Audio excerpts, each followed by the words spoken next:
Chapter 20.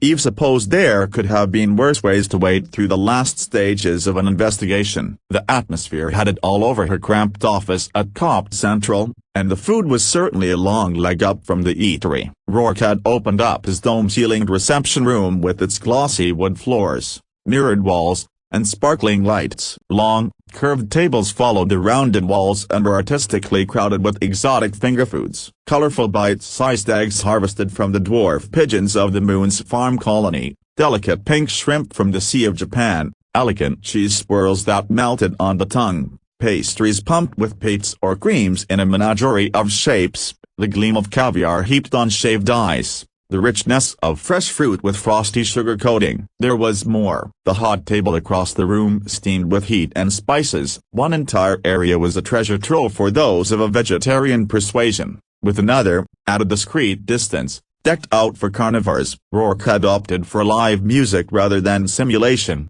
and the band out on the adjoining terrace played quiet conversation-enhancing tunes. They would heat up as the night went on, to seduce dancers, through the swirl of color, of scent, of gleam and gloss. Waiters in severe black wandered with silver trays topped with crystal flutes of champagne. "This is so decent." Mavis popped the black button mushroom in her mouth. She dressed conservatively for the occasion, which meant a great deal of her skin was actually covered, and her hair was a tame medium red. Being Mavis, so were her irises. "I can't believe Rourke actually invited me." "You're my friend." "Yeah, hey, you think if later on, after everybody's imbibed freely, could I ask the band to let me do a number?" Eve scanned the rich, privileged crowd, the glint of real gold and real stones, and smiled. "I think that would be great." "Superior." Mavis gave Eve's hand a quick squeeze. "I'm going to go talk to the band now, sort of worm my way into their hearts." "Lieutenant." Eve shifted her gaze from Mavis's retreating form over and up into Chief Tibble's face. "Sir, you're looking all broken bar unprofessional tonight." When she squirmed, he laughed. "That was a compliment." "Rourke puts on quite a show." "Yes, sir, he does. It's for a worthy cause." But she couldn't quite remember what that worthy cause was. "I happen to think so. My wife is very involved." He took a flute from a passing tray and sipped. "My only regret is that these monkey suits could never go out of style." With his free hand, he tugged at his collar. It made her smile. "You should try wearing these shoes. There's a heavy price for fashion." "I'd rather be dowdy and comfortable." But she resisted tugging at her butt-molding skirt. "Well," he took her arm, eased her toward the shielding arborvitae. "Now that we've exchanged the obligatory small talk, I'd like to tell you you've done an excellent job on the investigation." "I bumped with Angelini." "No, you pursued a logical line. Then you backtracked and found pieces others had missed." "The albino junkie was a fluke, sir." "Just luck." "Luck counts. So does tenacity and attention to detail." "You cornered him, Dallas. He's still at large." "He won't get far. His own ambition will help us find him." "His face is known." Eve was counting on it. "Sir, Officer Peabody did fine work." "She has a sharp eye and good instincts." "So you noted in her report." "I won't forget it." When he glanced at his watch, she realized he was as edgy as she. "I promised Feeney a bottle of Irish whiskey if he broke it by midnight. If that doesn't do it, nothing will." She put on a smile. There was no use reminding the chief that they hadn't found the murder weapon in Morse's apartment. He already knew. When she spotted Marco Angelini step into the room, her shoulders stiffened. "Excuse me, Chief Tibble. There's someone I have to speak to." He laid a hand on her arm. "It isn't necessary, Dallas." "Yes, sir, it is." She knew the moment he became aware of her by the quick upward jut of his chin. He stopped, linked his hands behind his back, and waited. "Mr. Angelini." "Lieutenant Dallas, I regret the difficulties I caused you and your family during the investigation." "Do you?" His eyes were cool, unblinking. "Accusing my son of murder, subjecting him to terror and humiliation, bringing more grief upon already impossible grief, putting him behind bars when his only crime was witnessing violence." She could have justified her actions. She could have reminded him that his son had not only witnessed violence, but had turned away from it without a thought but to his own survival, and had compounded his crime by attempting to bribe his way out of involvement. I regret adding to your family's emotional trauma. I doubt if you understand the phrase. He skimmed his eyes down, and I wonder if, had you not been so busy enjoying your companion's position, you might have caught the real murderer. It's easy enough to see what you are. You're an opportunist, a climber, a media whore, Marco. Rourke spoke softly as he laid a hand on Eve's shoulder. She went stiff under the touch. Don't defend me. Let him finish. I can't do that. I'm willing to take your state of mind into account, Marco, as the reason you would attack Eve in her own home. You don't want to be here, he said in an undertone of steel that indicated he was taking nothing into account. I'll show you out. I know the way. Marco's eyes stabbed at Eve. We'll put our business association to an end as soon as possible. Rourke, I no longer trust your judgment. Hands balled into fists at her side, Eve trembled with fury as Marco strode away. Why did you do that? I could have handled it. You could have, Rourke agreed, and turned her to face him. But that was personal. No one, absolutely no one comes into our home and speaks to you that way. She tried to shrug it off. Somerset does. Rourke smiled, touched his lips to hers. The exception, for reasons too complicated to explain. He rubbed away the frown line between her brows with his thumb. Okay, I guess I'm not going to be exchanging Christmas cards with the Angelines. We'll learn to live with it. How about some champagne? In a minute. I'm going to go freshen up. She touched his face. It was getting easier to do that, to touch him when they weren't alone. I guess I ought to tell you that Mars has a recorder in her bag. Rourke gave the dent in her chin a quick flick. She did. I have it in mine now, after I let her crowd me at the vegetarian table. Very slick. You never mentioned pickpocketing as one of your skills. You never asked. Remind me to ask. And ask a lot. I'll be back. She didn't care about freshening up. She wanted a few minutes to simmer down, and maybe a few more to call Feeney, though she imagined he'd bite her head off for interrupting his compu search. He still had an hour to go before he lost his bottle of Irish. She didn't think it would hurt to remind him. She was at the door to the library, preparing to code herself in, when Somerset melted out of the shadows behind her. Lieutenant, you have a call, termed both personal and urgent. Feeney? He did not grant me his name. Somerset set down his nose. I'll take it in here. She had the small but worthy satisfaction of letting the door close smartly in his face. Lights, she ordered, and the room brightened. She'd almost gotten used to the walls of books with leather bindings and paper pages that crackled when you leafed through. For once she didn't give them so much as a glance as she hurried to the link on Rourke's library desk. She engaged, then froze. Surprise. Surprise. Morse beamed at her. Bet you weren't expecting me. All dressed up for your party. I see. You look flash. I've been looking for you. C. J. Oh yeah, I know. You've been looking for a lot of things. I know this is on record, and it doesn't matter. But you listen close. You keep this between you and me, or I'm going to start slicing off little tiny pieces of a friend of yours. Say hi to Dallas. Nadine. He reached out, and Nadine's face came on screen. Eve, who'd seen terror too many times to count, looked at it now. Has he hurt you, Nadine?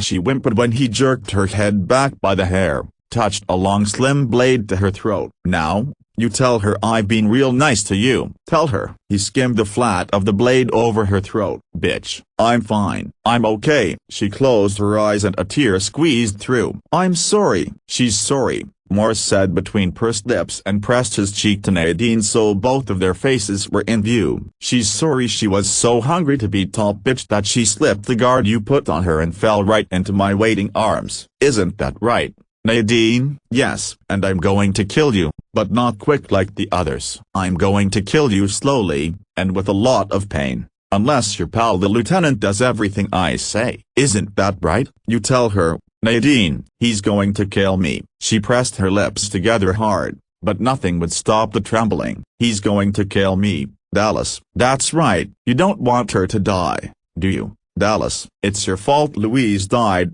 Yours and Nadine's fault. She didn't deserve it. She knew her place. She wasn't trying to be top cunt. It's your fault she's dead. You don't want that to happen again. He still had the knife at Nadine's throat, and Eve could see his hand shake. What do you want, Morse. Calling up Meyer's profile, she carefully hit the right buttons. You're in control. You call the shots. That's right. His smile exploded. Damn right. You've got my position coming up on screen by now. You see, I'm at a nice quiet spot in Greenpeace Park, where nobody's going to bother us. All those nice green lovers planted these pretty trees. It's a wonderful spot. Of course, nobody comes here after dark, unless they're smart enough to know how to bypass the electronic field that discourages loiterers and chemi-heads. You've got exactly 6 minutes to get here so we can conduct our negotiations. 6 minutes. I can barely make that at full speed. If I run into traffic, then don't.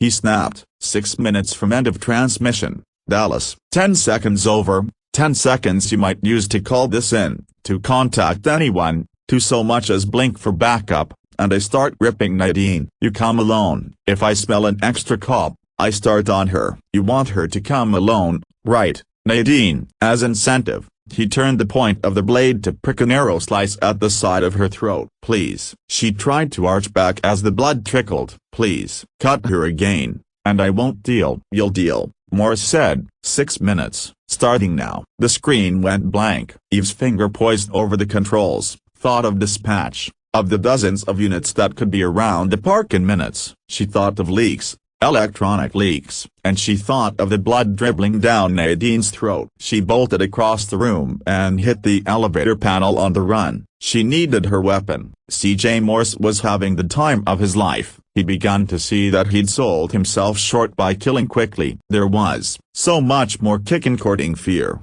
seducing it, watching it swell and climax. He saw it in Nadine first size. They were glassy now, the pupils huge, slick and black, with barely a rim of color at the edges. He realized with great relish, literally scaring her to death. He hadn't cut her again. Oh, he wanted to, and made sure he showed her the knife often so that she would never lose the fear that he could. But a part of him worried about the cunt cop. Not that he couldn't handle her, Morse mused. He could handle her the only way women understood, by killing her. But he wouldn't make it fast, like the others. She tried to outsmart him, and that was an insult he wouldn't tolerate. Women always tried to run the show, always got in the way, just when you were about to grab that fat brass ring. It had happened to him all of his life. All of his fucking life, starting with his pushy bitch of a mother. You haven't done your best, C.J.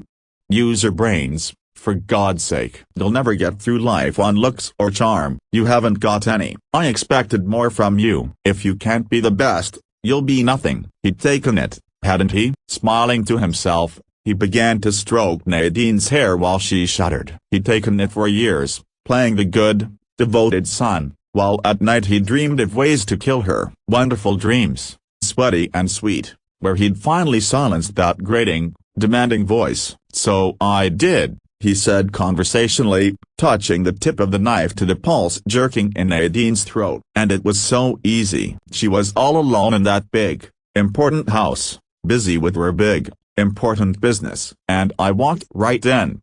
A.C.J., she said. Hey, what are you doing here? Don't tell me you've lost your job again. You'll never succeed in life unless you focus. And I just smiled at her and I said, hey, shut up. Mother, shut the fuck up. And I cut her throat. To demonstrate, he trailed the blade over Nadine's throat, lightly, just enough to scrap the skin. She gushed and she goggled, and she shut the fuck up. But you know, Nadine, I learned something from the old bitch. It was time I focused. I needed a goal, and I decided that goal would be to rid the world of loudmouth, pushy women, the ball breakers of the world, like Towers and Metcalf, like you, Nadine. He leaned over, kissed her dead center of the forehead. Just like you. She was reduced to whimpers. Her mind had frozen. She'd stopped trying to twist her wrists out of the restraints, stopped trying anything. She sat docile as a doll, with the occasional quiver breaking her stillness. You kept trying to shove me aside. You even went to management to try to get me off the news desk. You told them I was a broken bar. He taped the blade against her throat for emphasis. Pain in the ass. You know that bitch Towers wouldn't even give me an interview. She embarrassed me. Nadine wouldn't even acknowledge me at press conferences. But I fixed her. A good reporter digs, right Nadine? And I dug, and I got a nice juicy story about her darling daughter's idiot lover. Oh, I sat on it, and sat on it, while the happy mother of the bride-to-be made all her wedding plans. I could have blackmailed her, but that wasn't the goal, was it? She was so ticked when I called her that night, when I dumped it all in her face. His eyes narrowed, they gleamed. She was going to talk to me then. Nadine. Oh, you bet she was going to talk. She'd have tried to ruin me, even though I was only going to report the facts. But Towers was a big fucking deal, and she would have tried to squash me like a bug. That's exactly what she said over the A-Link. But she did exactly what she was told, and when I walked toward her on that nasty little street, she sneered at me. The bitch sneered at me and she said, "A year late. Now, you little bastard, we're going to set things straight."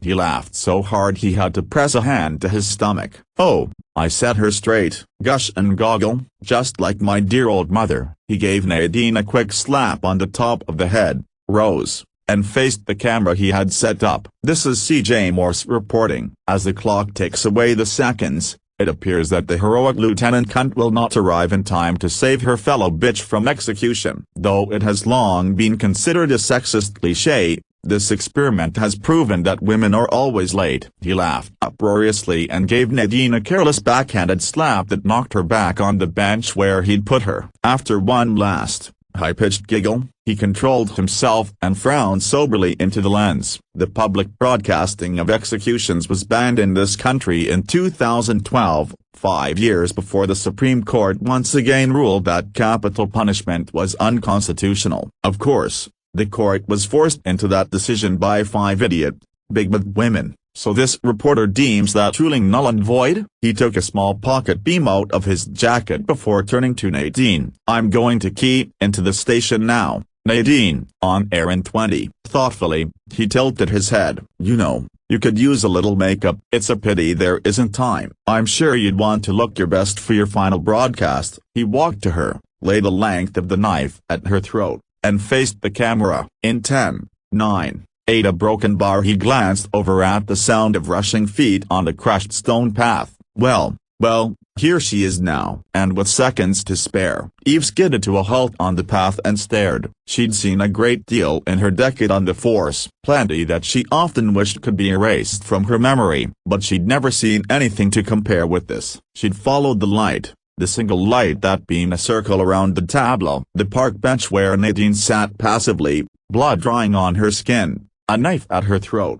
C.J. Morse behind her, dressed nattily in a round-collared shirt and color-coordinated jacket, facing a camera on a slim tripod. Its red light beamed as steadily as Judgment's eye. "What the hell are you doing, Morse?" "Liv, stand up," he said cheerfully. "Please, step into the light, Lieutenant, so our viewers can see you." Keeping her eyes on his, Eve stepped into the circle. She'd been gone too long, Rourke thought, and found himself irritated by the party chat. Obviously, she'd been more upset than he'd realized, and he regretted not dealing with Angelini more effectively. Damn if he'd let her brood or take on blame. The only way to make sure she didn't was to amuse or annoy the mood out of her. He slipped quietly from the room, away from the lights and music and voices. The house was too big to search, but he could pinpoint her location with one question. "Eve," he said, the moment Somerset stepped from a room to the right. "She's gone." "What do you mean gone?" "Gone where?" Because discussing the woman always put Somerset's back up. He lifted his shoulders. "I couldn't say. She simply ran out of the house, got into her vehicle, and drove off." She did not deign to inform me of her plans. The nasty twisting in Rourke's gut sharpened his voice. "Don't fuck with me, Somerset. Why did she leave?" Insulted, Somerset tightened his jaw. Perhaps it was due to the call she received a few moments ago. "She took it in the library." Turning on his heel, Rourke strode to the library door, uncoded it. With Somerset at his heels, he stepped up to the table. Replay, last call. As he watched, listened, the twisting in his gut turned to a burning that was fear. Christ Jesus. She's gone for him. She's gone alone. He was out of the door and moving fast. The order shot over his shoulder like a laser. "Relay that information to Chief Tiberley privately. Though our time is short, Lieutenant, I'm sure our viewers would be fascinated by the investigative process." Morse kept a pleasant,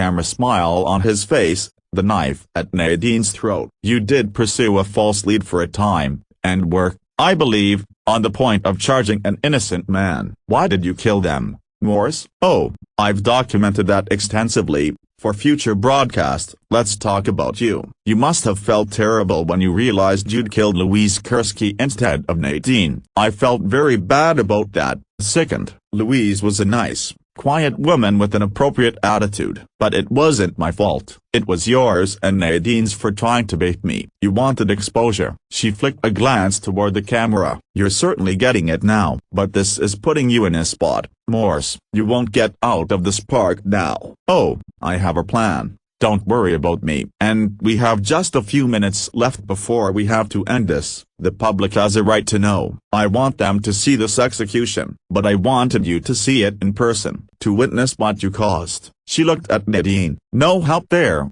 she noted. The woman was in deep shock, possibly drugged. I won't be as easy to take. You'll be more fun. How did you take Nadine? Eve stepped closer, keeping her eyes on his and her hands in sight. You had to be clever. I'm very clever. People, women in particular, don't give me enough credit. I just leaked the tip to her about the murders, a message from a frightened witness who wanted to speak to her, alone. I knew she'd ditch her guard, an ambitious woman after the big story. I got her in the parking garage. Just as simple as that. Gave her a dose of a deep drink, loaded her in her own trunk, and drove off. Left her in the car in a little rent space zone way downtown. You were smart. She stepped closer, stopping when he lifted his brows and pressed the knife more firmly. Really smart, she said, lifting her hands up. You knew I was coming for you. How did you know? You think your wrinkled pal Feeney knows everything about computers? Hell, I can run rings around that hacker. I've been keyed into your system for weeks. Every transmission,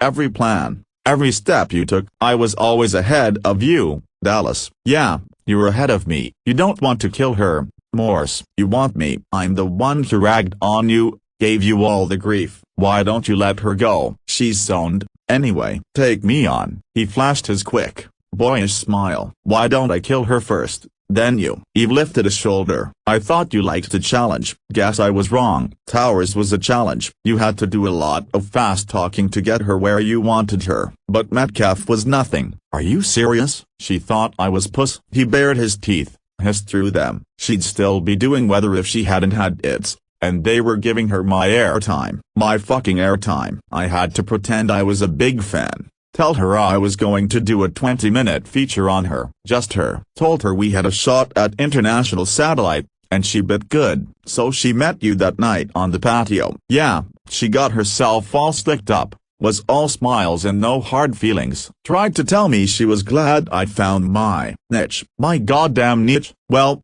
I shut her up. You did. I guess you were pretty smart with her, too. But Nadine, she's not saying anything. She can't even think right now. She won't know you're paying her back. I'll know. Time's up. You might want to stand to the side, Dallas, or you're going to get blood all over your party dress. Wait. She took a step and, fainting to the side and reaching a hand to the small of her back, she whipped out her weapon. Blink, you bastard, and I'll fry you. He did blink, several times. It seemed to him the weapon had come from nowhere. You use that. My hand's going to jerk. She'll be dead before I am. Maybe, Eve said steadily. Maybe not. You're dead. Either way. Drop the knife, Morse. Step away from her, or your nervous system's going to go on fast overload, bitch. You think you're going to beat me? He jerked Nadine to her feet, shielding himself from a clean shot, then shoved her forward. Eve caught Nadine with one arm while she aimed with her weapon hand,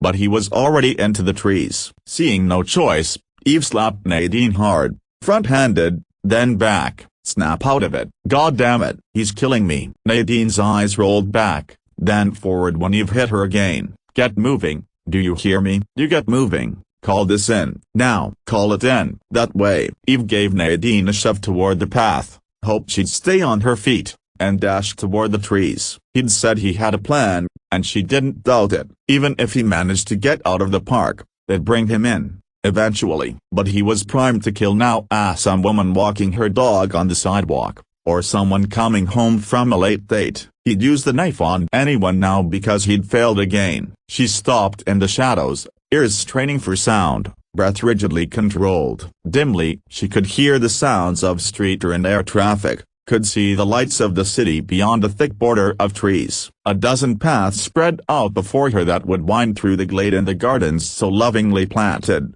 so carefully designed. She heard something, perhaps a footstep, perhaps a bush rustled by some small animal. With her weapon blinking ready, she stepped deeper into the shadows. There was a fountain, its waters silent in the dark, a small children's playground, with glide swings, twisty slides, the foamy jungle gym that prevented little climbers from bruising shins and elbows. She scanned the area, cursing herself for not grabbing a search beam out of her car. There was too much dark pouring dangerously out of the trees, too much silence hanging on the air like a shroud. Then she heard the scream. He'd circled back, she thought. The bastard has circled back and gone for Nadine after all. Eve spun around, and her instinct to protect saved her life. The knife caught her on the collarbone, a long, shallow cut that stung ridiculously. She blocked with her elbow, connected with his jaw, spoiled his aim. But the blade flew out, slicing her just above the wrist. Her weapon spun uselessly out of her wounded hand. "You thought I was going to run." His eyes glowed sickly in the dark as he circled her. "Women always underestimate me, Dallas. I'm going to cut you to pieces. I'm going to rip your throat." He jabbed, sending her back a step. "I'm going to rip your guts." He swung again, and she felt the wind from the blade. "I'm in charge now, aren't I?" "Like hell." Her kick was well aimed, a woman's ultimate defense. He went down, air bursting through his lips like a popped balloon. The knife clattered on stone, and she was on him. He fought like what he was, a madman. His fingers tore at her. His teeth snapped as they sought flesh to sink into. Her wounded arm was slick with blood, and slipped off him as she struggled to find the point under his jaw that would immobilize him. They rolled over the crushed stone and trimmed sod, viciously silent but for grunts and labored breathing. His hand dug along the path for the hilt of the knife, hers clawing after it. Then stars exploded in her head as he pumped his fist into her face. She was dazed for only an instant, but she knew she was dead. She saw the knife, and her fate, and sucked in her breath to meet it. Later she would think it had sounded like a wolf, that howl of rage, a blood cry. Morse's weight was off of her, his body spinning away. She rolled to her hands and knees, shaking her head. The knife, she thought frantically, the goddamn knife. But she couldn't find it, and crawled toward the dull gleam of her weapon. It was in her hand, poised, when her mind cleared enough to understand. Two men were fighting, grappling like dogs in the pretty playground. And one of them was Rourke. "Get away from him." She scrambled to her feet, teetered, braced. "Get away from him so I can get a shot." They rolled again, end over end. Rourke's hand gripped Morse's, but Morse's held the knife. Through the rage, the duty, the instinct, came a titanic, jittering fear. Weak, still losing blood, she leaned back on the padded bars of the gym, steadied her weapon hand with the other. In the dappled moonlight she could see Rourke's fist plunge. Hear the crack of bone on bone. The knife strained, the blade dangling. Then she watched it plunge, watched it quiver as it found its home in Morse's throat. Someone was praying. When Rourke got to his feet, she realized it was herself. She stared at him, let her weapon lower. His face was fierce, his eyes hot enough to burn. There was blood soaking his elegant dinner jacket. "You're a goddamn mess," she managed. "You should look at yourself." His breathing was labored, and he knew from experience that he would feel every miserable bruise and scrape later. "Don't you know it's rude to leave a party without making your excuses?" Legs trembling with reaction, she took a step toward him, then stopped, swallowing the sob that was bubbled in her throat. "Sorry, I'm sorry." "God, are you hurt?" She launched herself at him, all but burrowing when he caught her close. "Did he cut you?" "Are you cut?" She yanked back, began to fumble at his clothes. "Eve." He jerked her chin up, steadied it. "You're bleeding badly." "He caught me a couple times." She swiped the hand under her nose. "It's not bad." But Rourke was already using a square of Irish linen from his pocket to staunch and wrap the arm wound. "And it's my job." She took a deep breath,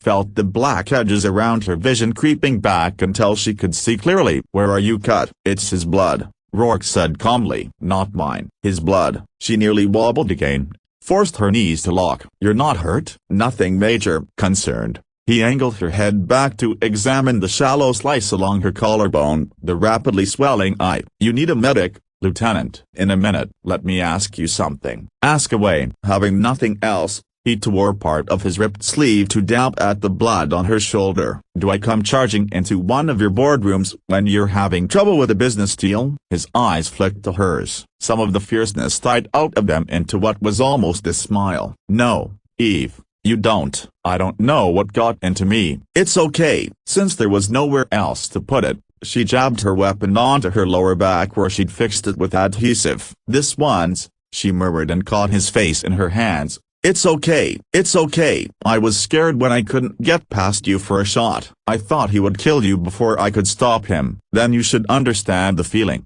Giving her a supporting arm around the waist, they began to limp off.